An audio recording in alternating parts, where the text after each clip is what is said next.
Hey Claire, hope you're doing well. With regards to your question, I tried to preempt a lot of this stuff, so hashing out the possible objection earlier on in the call. So in my questionnaire, part of the pre-call, I have a questionnaire that asks, who or the environment around you, how much do they support your goals and your willingness to change? And it goes from a scale of 1 to 10, with 1 being no support, 10 being full support. Um, and then in the call, I go through what their goals are, surface level, and then really trying to get down to the real why, right? The root cause of what is the real meaning of why they want to change. And then in there, that's when I start to ask the question, oh, okay, I understand these goals are so important to you. And then I ask, who can you tell me about your home environment, or who are the people around you that support you? Because in the questionnaire, you scored whatever number it is. Can you tell me more about that? So if it's 10, I'll say, I noticed you said you scored it a 10. Can you tell me more about that? So you have an inquisitive tone, curious tone. And then they'll say, yeah, 10, my husband supports me 100%. He knows how I'm feeling. I'm like, okay, great. Does he know we're on this call?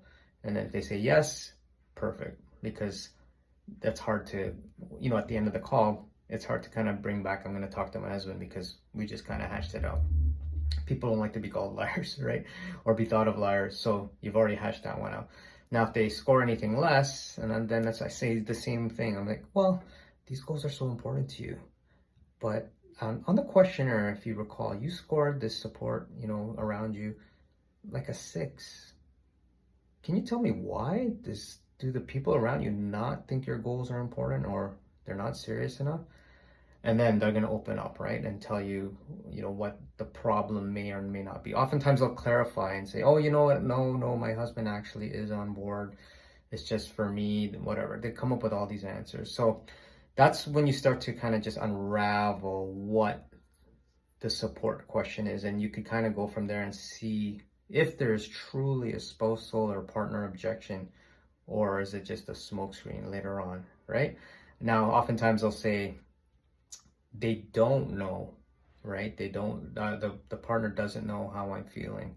And like that one lady that I talked to who said that they haven't slept together in a year, her and her partner, they haven't been intimate, and she doesn't know. So that was a bit trickier because, again, when you get to the bottom of the call and they say, I got to talk to my husband, right? That's when you're going to have to kind of coach them through that, right? You have the call recording, and then you have to remind them, right, all the reasons why we're doing this and why they want to do this and why the change is so important. And you remind them those pain points, like, oh yeah, including what you told me, which is so important, rekindling that flame. You guys haven't been intimate in so long, right? So we have this call recorded. Now, if this is truly important to you and you want to move forward, right? And I understand you got to talk to your spouse. I do the same with my wife, I try to acknowledge these things.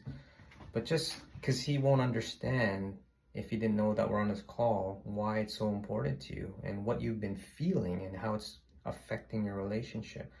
So have him look at the call and let him hear all what you're going through, and this can help you and, help you move forward. Because if he doesn't know, he'll just think I'm some random dude just trying to, extract money. It might be some sort of scam, right? So just be forthcoming, because you would be the same, right? If someone came to you, your partner or sister or whatever, and they told you about this idea and you didn't have no clue what it was about, you'd probably say it's BS, it's a scam. So, you have to just remind them why, you have to coach them through how to talk to their spouse with the material that you have, okay?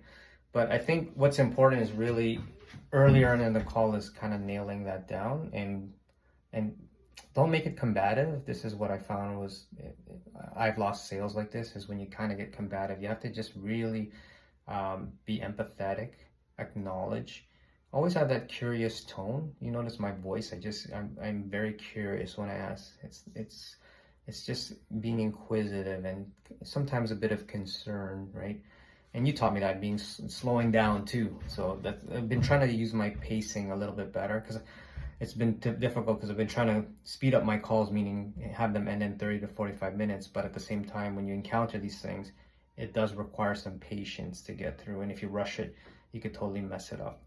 Okay, so I hope that helps. So really just preempt it as much as you can. Try to get any objections, even the money or any other objections, you just try to get it out earlier on so that when it comes back to the bottom, tail end of the call after you've done your pitch, and then you reveal the price point, then you can loop back around and kind of remind them of these things. But try to do it in a nice way, not like, well, duh, you told me this. What are you talking about? Are you a liar? No, but you just kind of bring it up to remind them. And then, of course, remind them of their goals, the consequences of inaction, all right, the cost of inaction, and then tie it all back together. Okay, I hope that helps. I'm not an expert. It's just what's been working for me. Learning every day too. But yeah, I think what Landy said is just, yeah, you got to really try to nail it down in the call as much as you can, because once they go away, it is more difficult for sure to recapture them and get them back as a client. So hope that helps. All right. Take care, Claire.